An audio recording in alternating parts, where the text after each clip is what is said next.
Welcome to Museum Archipelago. I'm Ian Elsner. Museum Archipelago guides you through the rocky landscape of museums. Each episode is never longer than 15 minutes. So let's get started. There's a museum just outside Orlando, Florida, at Disney's Animal Kingdom theme park. It's called the Yeti Museum, and it's dedicated to the scientific, historic, and cultural studies of the legendary humanoid primate, said to inhabit the Himalayan mountains. The curator of the museum is convinced that the Yeti is real and dangerous. It includes local indigenous cultures and references to their beliefs about the Yeti. And it's all of this evidence, quote unquote, I'm doing air quotes, but you can't see it, that the Yeti is real and is something that you should be scared of. The museum is actually the queue to a roller coaster called Expedition Everest, which is themed to look like a train taking visitors on a journey through the Himalayas. At points in the ride, visitors encounter an audio animatronic Yeti. So by the time you get on the train, you're primed. You know you're going to see a Yeti, even if you haven't been on the ride before. And so then when you encounter it, it does make it a little bit more real because you've already seen all of this evidence of the existence of Yetis. And so you're not just like, oh, this is just a robot covered in fake fur with a strobe light on it.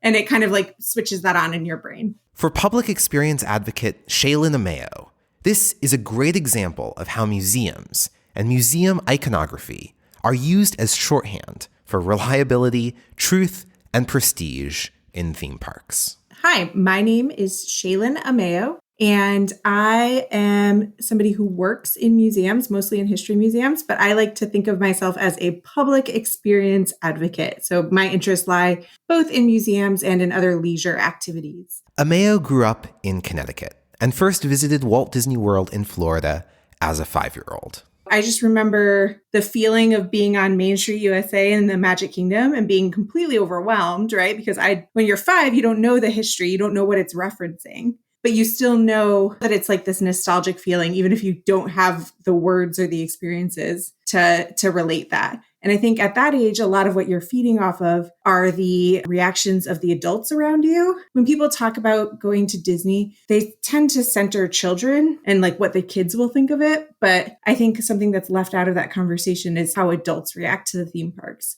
and why the kids' experience is kind of a mirror of adult experience in theme parks. Back in Connecticut, Amaio also visited museums. I was really lucky to get exposed to museums from an early age. And then as I got older, I will admit that I did not see a career in museums for myself. And then I went to undergrad and I was studying anthropology, and I got to the end of my undergrad and was like, oh no, I don't actually want to be out in the field all of the time. What am I going to do? And so ended up in a museum education program. And when I went on to get my MA, I actually wrote my thesis on the presentation of history in Disney theme parks. So it all came together. The 2011 thesis, which was titled Yesterday, Tomorrow, and Fantasy, History and Innocence in the Magic Kingdom, dives into how the so-called castle parks at Disney resorts around the world, like Disneyland in Anaheim, California, Disneyland Paris in Paris, France, and the Magic Kingdom in Orlando, Florida, which all feature an iconic castle in their center and different themed lands surrounding it, like Adventureland and Frontierland, remove the present from the visitor's experience. So the Disney theme parks actually like traffic in the past. That is their main currency. You have in the Magic Kingdom, most of the areas of the park are themed to different historic moments, right? The one main exception being Tomorrowland, which is kind of set in this retro futuristic never. And so when you look back and say, okay, I as a visitor am now the main character, the important thing to understand is that they remove the present. And so if you are only looking at the past and this future that will never be, then the past doesn't have any impact, right? There's no responsibility for what happened in the past.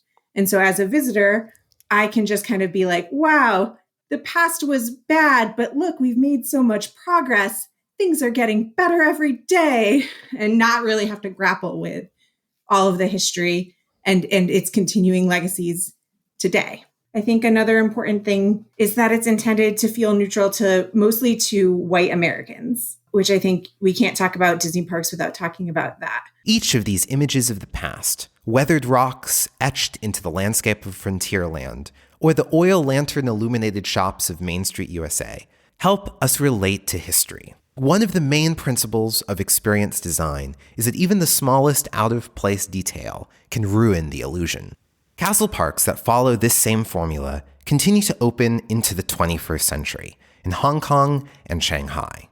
But even by the 1980s, Disney had developed a different model of park in the form of EPCOT. EPCOT was a theme park which sought to create a permanent World's Fair. Disney had experience with the 1964-1965 World's Fair in New York, where no fewer than 4 corporate sponsors hired the company to develop attractions for them. It is really interesting to think about how these different parks and the periods in which they were built reflect the way that we think about knowledge in these different times. If you look at EPCOT, which opened in 1982, here you have a different relationship to history and a different relationship to progress for Americans. So you're coming off of the 1970s, which were really tumultuous, right? You have an entire pavilion in EPCOT that is the Universe of Energy Pavilion, which was sponsored by ExxonMobil. And we had just come off of the gas crisis. Americans were like not really feeling secure in the future of fossil fuels. And so you have this entire ride that talks about how great everything is, how technology is advancing, how we're going to solve all of the problems of humanity. In our ever-changing world, the road to tomorrow's energy is indeed long, complex, and challenging. It demands the development and wise use of today's energy resources. It calls for practical and affordable new sources for But at this point, they have to kind of also be like, we know sometimes things are bad. Like they have to acknowledge the reality of the situation. But at the end of the day, they're still like, yeah, but don't worry. Corporations are doing great. We're going to figure it out together. We'll get there. Which is just a really interesting contrast to what's happening in the Magic Kingdom, where it's just like, we've removed all of the bad things. Don't worry. We're all doing great. EPCOT represents the closest experience to going into a museum in a Disney theme park, precisely because of its World's Fair legacy. You also have things like a pavilion devoted to imagination that was sponsored by Kodak. So thinking about the power of creativity and imagination. You have a pavilion about the ocean and about things that live in the ocean and ocean technology. So all of these attractions are basically set up so that you are learning something. It feels like a very didactic experience, right? Like probably the most traditional, quote unquote, museum-y, edutainment-y experience in the parks. By the early 1990s, Disney was on track to develop yet another type of park, a theme park that presented actual history in an edutainment context, called Disney's America. In episode 17 of Museum Archipelago, we cover its spectacular failure. Disney's idea would have put a park showcasing, quote, the sweep of American history, including the institution of slavery and the Civil War, within a fun theme park environment just outside Washington, D.C. The idea met so much public resistance that it was scrapped altogether, and there are no plans for this type of park in the future. In recent years, in the current park types, there's been a mixing of mediums happening. The introduction of fake museums in Disney parks, like the Yeti Museum. The mixing says more about the medium of museums than the medium of theme parks. There's so much that you have to do in order to help people take that leap to kind of letting themselves be immersed in an experience. And the fact that theme parks very often turn to museums as a tool in that journey is really fascinating to me. Another example is also at Disney's Animal Kingdom. It's a ride called Dinosaur, which begins with a museum space filled with fossils and printed graphics, setting up the subversion that happens in the ride itself. And the museum is actually meant to be dull.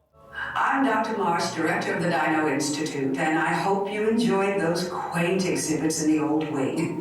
That's how dinosaurs have been presented to the public since the study of fossils began over 150 years ago. You have the institute, quote unquote, where the dinosaur attraction takes place, which has the actual fake museum inside of it.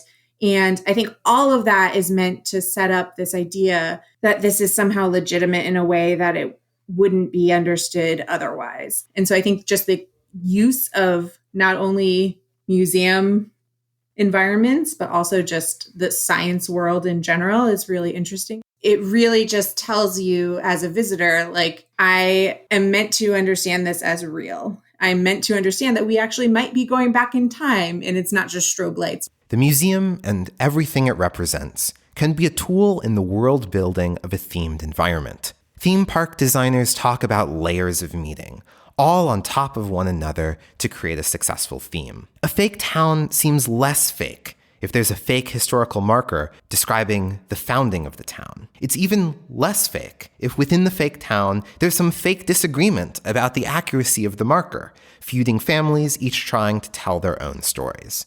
As visitors, this level of detail doesn't detract or distract, quite the opposite. For anyone who works in or thinks about museums, it's worth figuring out what museums are shorthand for in themed environments. Walt Disney himself had this quote that was like, I'd rather entertain people and hope they learn something than educate them and hope that they are entertained.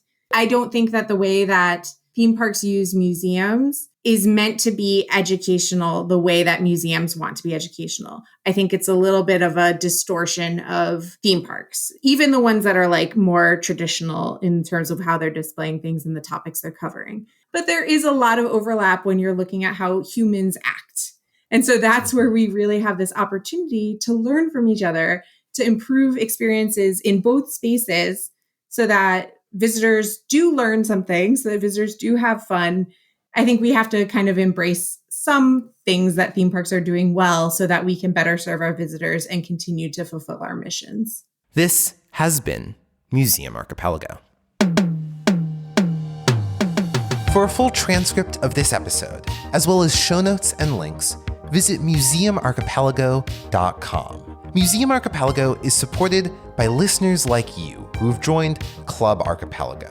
Club Archipelago members get access to a bonus podcast where we've been doing in-depth reviews of how museums are portrayed in movies, TV shows, and even video games.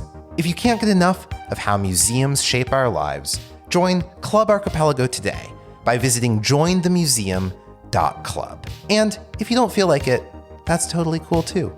Thanks for listening. And next time, bring a friend.